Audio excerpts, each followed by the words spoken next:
Habari za wakati huu mtazamaji wa TBC1, na kukaribisha katika kipindi hiki cha Nitunze. Na katika kipindi cha leo tunazungumzia fursa zilizopo katika WMA, na pia tutaangalia fursa za uwekezaji ambako watu mbalimbali wanaozunguka katika maeneo ya hifadhi za taifa. Na kabla kuzungumza mada hii, basi ninao wageni hapa studio. Bila shaka tupate ripoti fupi ifuatayo inayozungumzia rasilimali ya wanyamapori.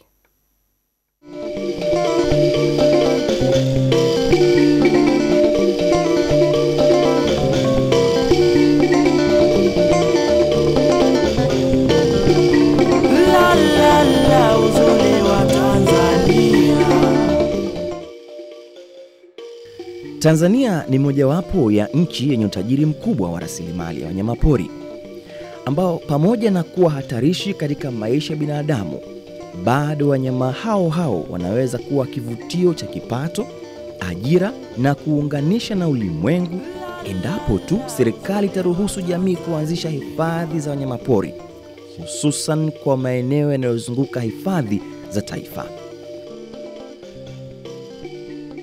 Kutokana na ukweli huu, kuna haja ya kuwepo na uanzishwaji wa jumuiya za hifadhi za wanyamapori nchini kwa lengo la kuendeleza urithi wa kipekee wa Afrika wa wanyamapori. Urithi unawavutia mamilioni ya watu kutoka maeneo mbalimbali ya ulimwengu kila mwaka. Pili, zitaruhusu jamii kutoza pesa kutoka kwa wageni hao kwa kuja kuangalia wanyama au kukaa kwenye ardhi yao. Sera ya wanyamapori ya mwaka 1998 ya Tanzania inasema kwamba jumuiya za hifadhi za wanyamapori nchini zitahakikisha kuwa jamii inakuwa na mamlaka yote ya kusimamia na kupata manufaa kutokana na juhudi zao za uhifadhi, ingawa umiliki wa rasilimali wanyamapori unabaki kwa serikali. Cha msingi ni kwamba jumuiya za hifadhi za wanyamapori nchini Tanzania itasaidia kwa kila mtu kufikia mwafaka wa matumizi sahihi ya rasilimali ya wanyamapori, na kwamba manufaa haya yatakuwa kwa watu wenyewe, ardhi, mifugo pamoja na wanyamapori pia. Jumuiya ya hifadhi ya wanyamapori Tanzania kwa maendeleo ya taifa.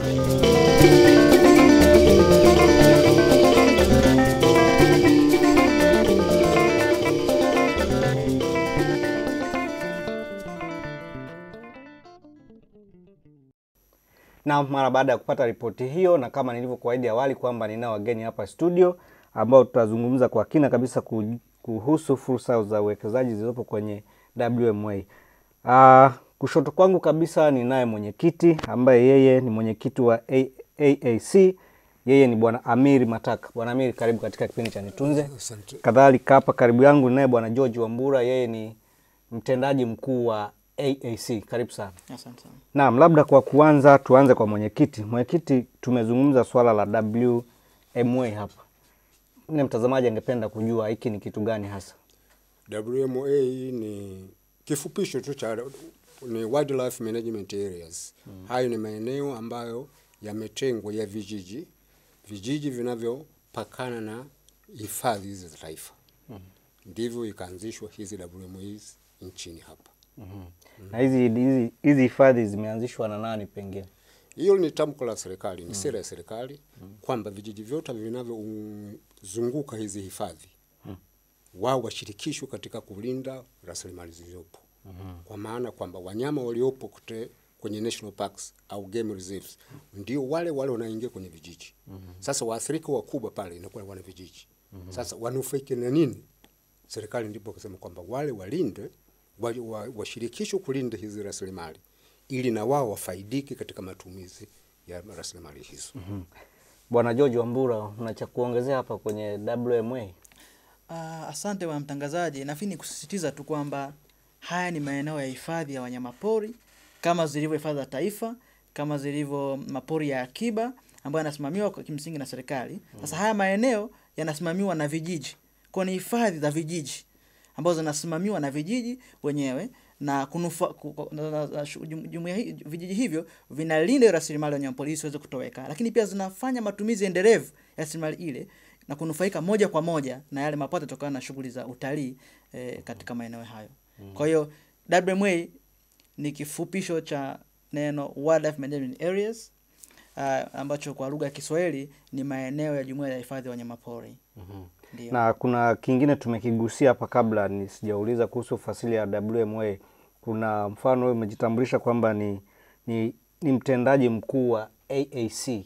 Bila shaka hata hivi ni vifupisho, hiki ni kitu gani? Nashukuru sana mtangazaji. AAC ni kifupisho cha Authorized Association Consortium. Maana yake ni muungano wa Jumuiya za Hifadhi ya Wanyamapori Tanzania. Na labda tumegusia kwa kifupi kuhusu sababu pengine kwa nini mwenyekiti ametueleza kwa nini jumuiya hizi zimeanzishwa. Labda tuende moja kwa moja kwa kuangalia nini faida ya jumuiya hizi. Tuanzie kwako Bwana Wambura. Faida ni nyingi, na kikubwa zaidi kama nilivyo kudodosa hapo awali ni kwamba sasa wananchi wanapewa fursa ya kusimamia rasilimali ya wanyamapori katika maeneo yao, katika ardhi za vijiji kama tulivyosema.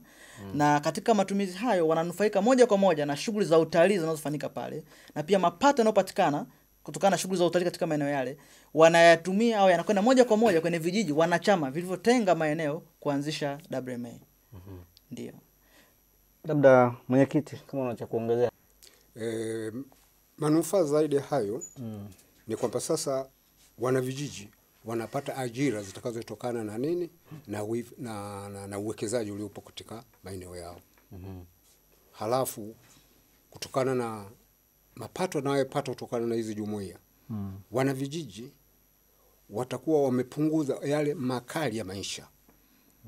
Hilo ndilo moja litakalokuwa linasaidia sana wanajamii. Na hapo labda nimesema kwamba mara nyingi ya maeneo yapo karibu na makazi ya watu, si ndio?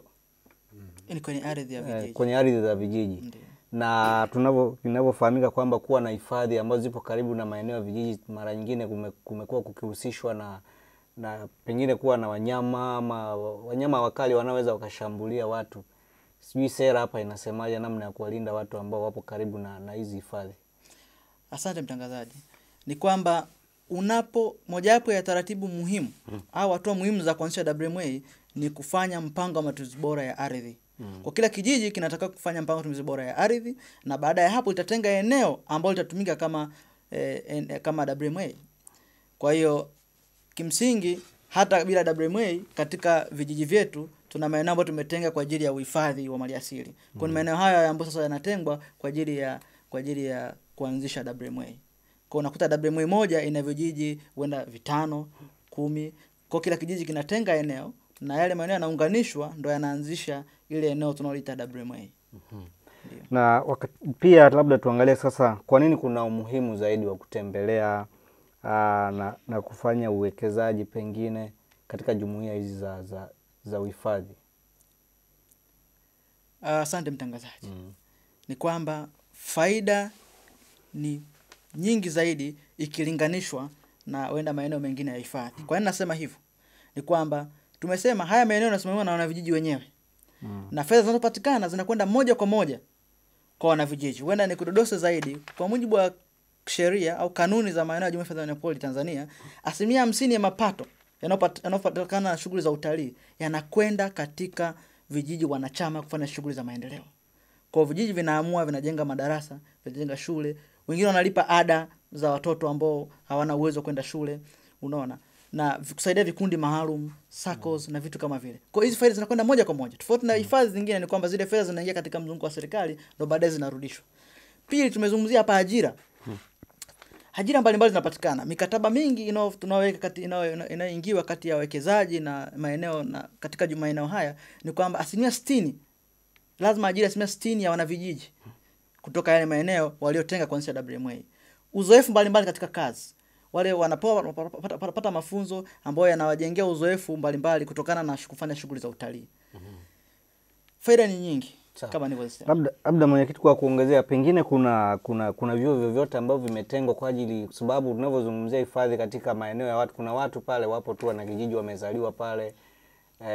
Kuna mafunzo yoyote yanayotolewa kwa wana kijiji labda kuhakikisha kwamba wale wananchi sasa wanakuwa ni sehemu ya hizo hifadhi? Maana ni kitu kigeni kidogo. Pamoja kwa umesema ni sera. Inawezekana kuna sehemu zingine watu hawafahamu vitu kama hivi. Ni sawa kwa sababu tu kwamba hizi jumuiya zilivyoanzishwa kwamba kila kijiji kilitoa wawakilishi. Wawakilishi wale ndio wanakwenda kwenye mabaraza yao ile ya WMA. Ndani ya mabaraza yao ndipo sasa pale wanapewa mwongozo jinsi gani, namna gani ya kuhifadhi haya maeneo yetu. Pamoja na hayo, katika kila kijiji wamechukuliwa vijana ambao wao sasa hivi kama ni maskari wa vijiji hivi vyote hivi. Wanaitwa VGS. Wale ndio sasa wana kazi nzito ya kulitunza na kulinda haya maeneo yetu. Lakini elimu juu ya jamii kwamba wafanye nini au wafanye nini, hilo libo mbio na linafanywa kazi, lakini bado hatujawa na semina kamili kuhusu wana vijiji wenyewe. Lakini wa vijiji kama vijiji wanashirikishwa. Kwa mnawashirikisha kupitia wale viongozi ambao tuseme wale wanaokuja kupata labda semina ama mafunzo, na wenyewe wanaenda wanaelimisha wananchi jamii. Na sasa kwa hiyo mko katika mpango wa kuhakikisha kwamba sasa mara nyingine mnaenda ninyi wenyewe kama wahusika. Labda nirudi kwako Bwana Wambura.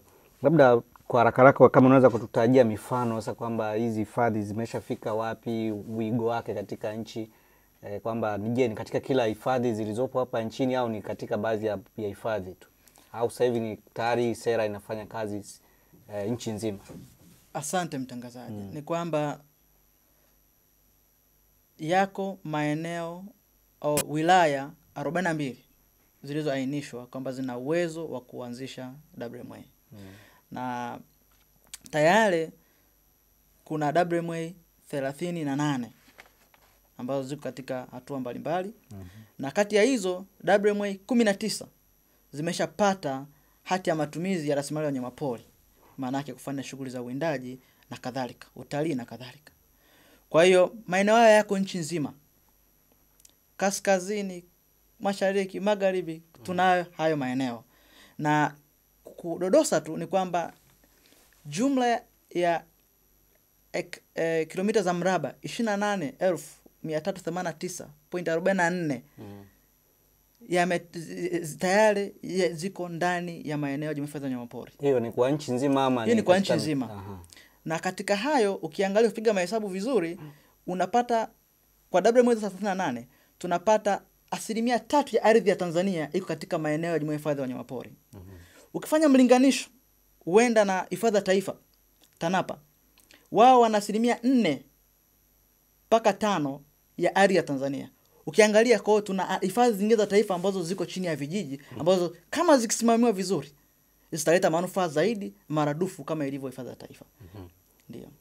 Naam, labda muda wetu unakwenda matiti kidogo, na labda kwa haraka haraka tuanzie kwa mwenyekiti. Mwenyekiti, unadhani sasa nini kifanyike sasa ili kuwapa wanajamii uwezo wa kushiriki moja kwa moja katika uhifadhi? Maana hapa inaonyesha kwamba kweli kumbe nchi yetu ina rasilimali nyingi, na kama tulivyogusia hapo awali inawezekana kwamba kuna hitaji wananchi washiriki kwa ukaribu zaidi ili tuweze kuhakikisha kwamba tunatumia rasilimali hili vizuri. Tufanye nini?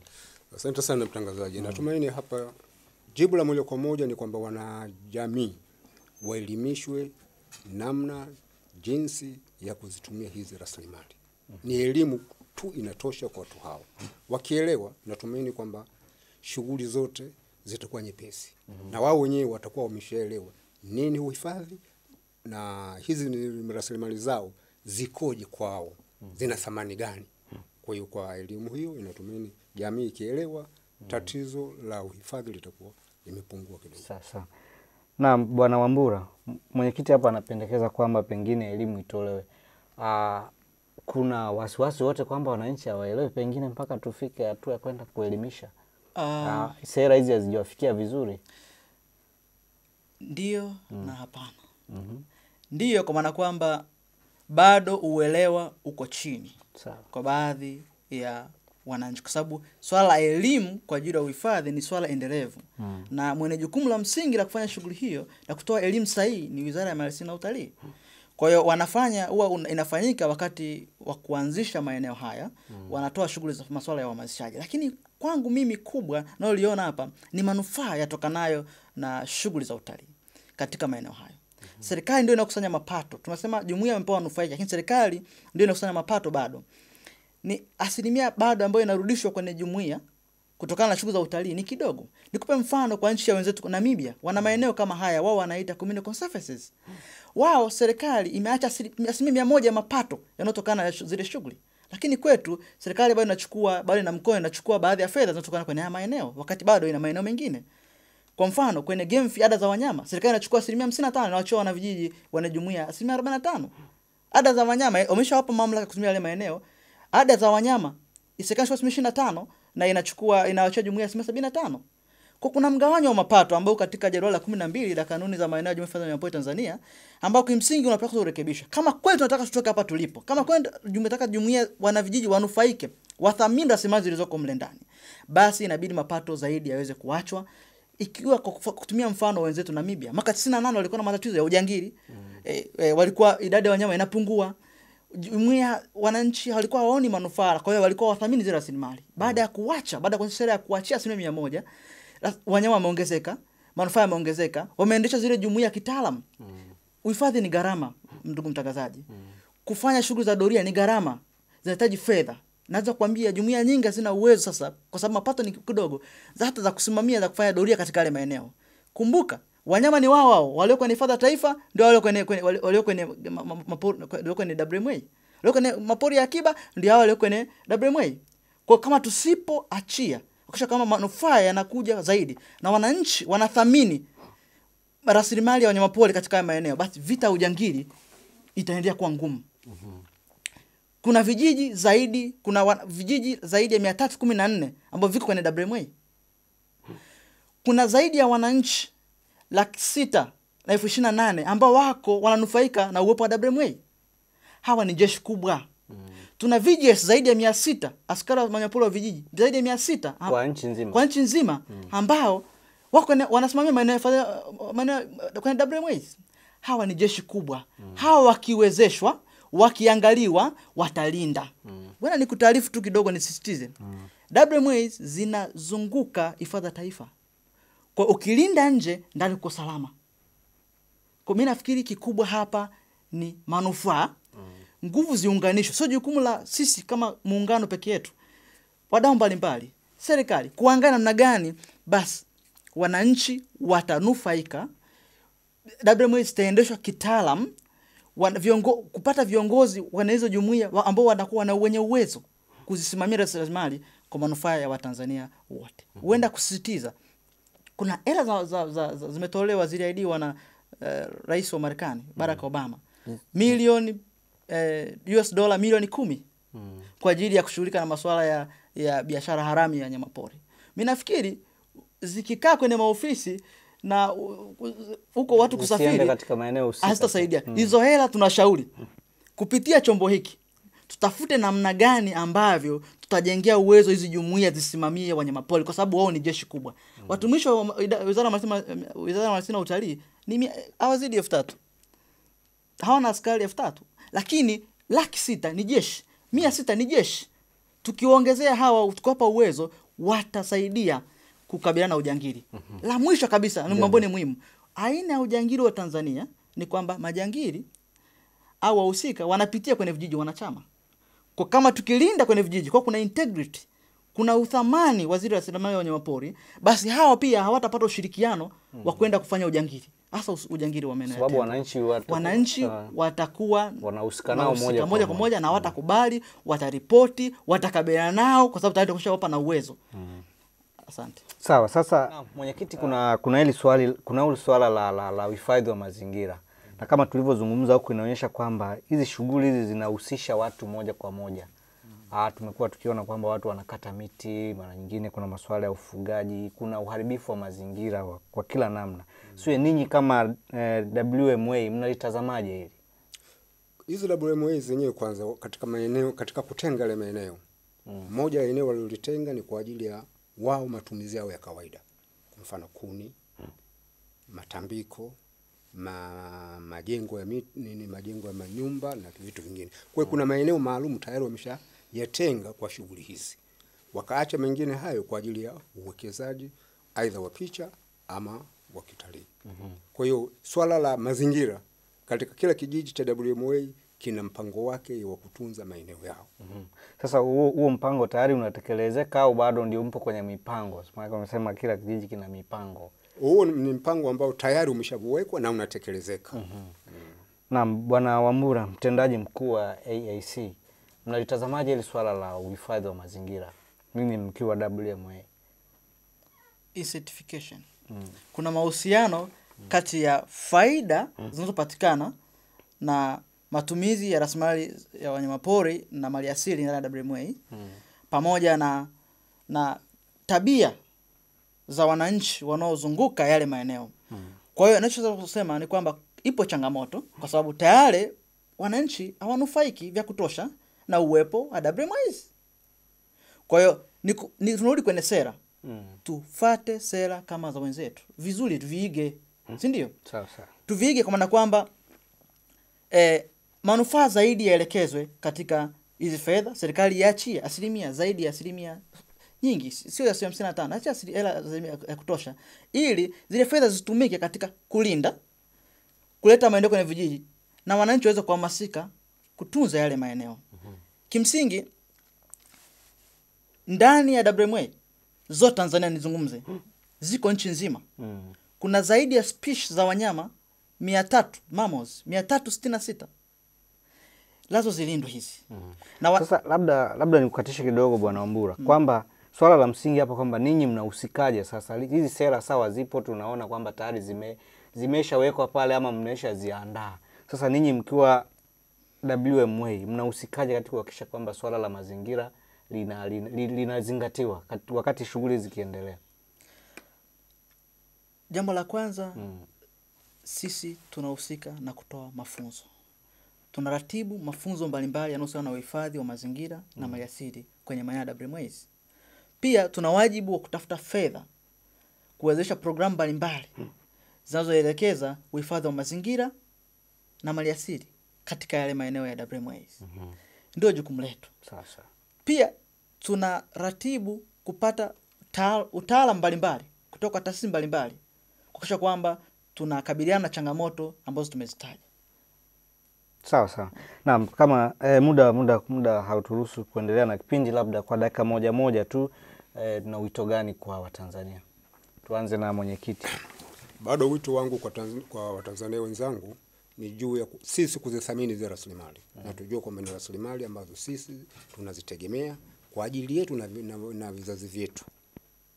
Kwa hiyo wote kwa umoja wetu, kwa imani yetu na mapenzi yetu kwa rasilimali zetu tuzihifadhi. Sawa.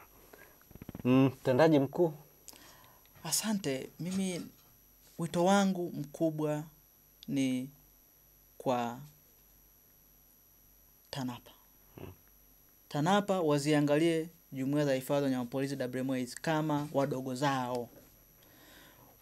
TTB, Tanzania Tourist Board, bodi ya utalii, imulike fursa zilizoko kwenye WMA na kuzitangaza. Nina hakika wanapokwenda nje wanatangaza TANAPA, wanatangaza na SELU.